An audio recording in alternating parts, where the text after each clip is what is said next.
night. I've got to say, I'm absolutely petrified. So claustrophobic. I've never been so scared in all my life. The space here, I can't face onwards to the camera because my shoulders will be touching the wall. I am so jammed in.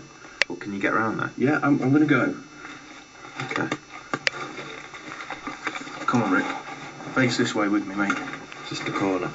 Yeah, I don't really want to go around it. Okay, now, okay.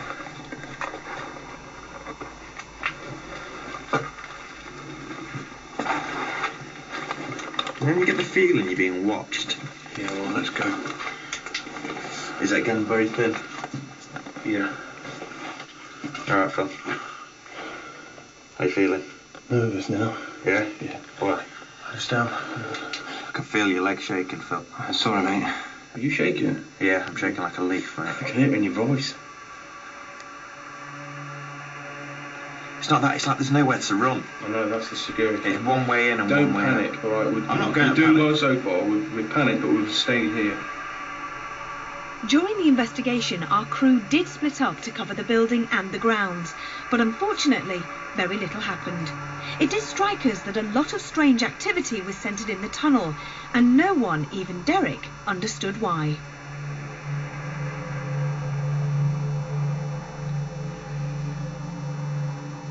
I turned off the road, saw Moresby Hall nestling down here in the valley.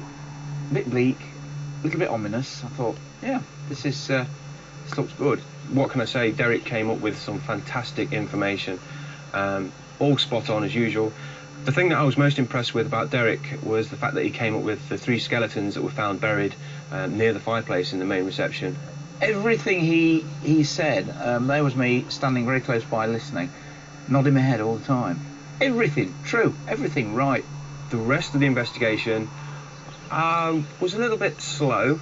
There wasn't an awful lot found in any of the other rooms. The crew didn't really find anything in the house as such. But when we came outside to the outside tunnel, things started getting really strange. We encountered some strange sounds, most of which can't really be explained. I believe that this home here is active with spirit presence. The best part of being visitation presence, not so much grounded, as we generally call a general haunting. Looking at the experiences that the crew had in the secret tunnel, I find them actually quite fascinating, but primarily from a psychological point of view. And this is because I think a large proportion of those experiences can be explained in terms of their own expectations and anxiety about what they're going to experience. I mean, it's very, very late at night. They're going into a very dark and claustrophobic tunnel. So any small sensation, whether it's kind of a draft going past or a noise or anything they're not quite sure about, will easily become magnified and be interpreted perhaps as a ghost. And you can see that the crew members are very frightened, particularly Yvette and also later on Rick, are very concerned about what they might experience and the fact they can't get out very easily if suddenly something was to happen. So I think a large proportion of those experiences can be explained in terms of conventional psychology. Having said that, also when Rick and Phil went down, they both heard some very loud bangings, which probably weren't easily explainable in terms of just a subjective experience, i.e. there was no real sound there, they just thought they were hearing a banging. And it didn't seem as though either of the two people involved actually caused the bang.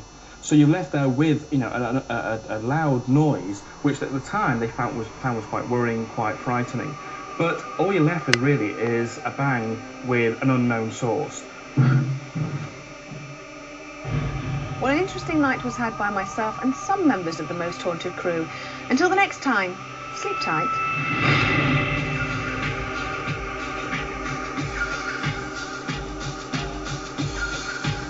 I'm going to bed.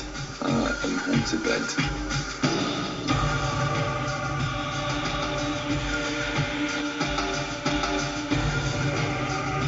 That pothole with ghosts.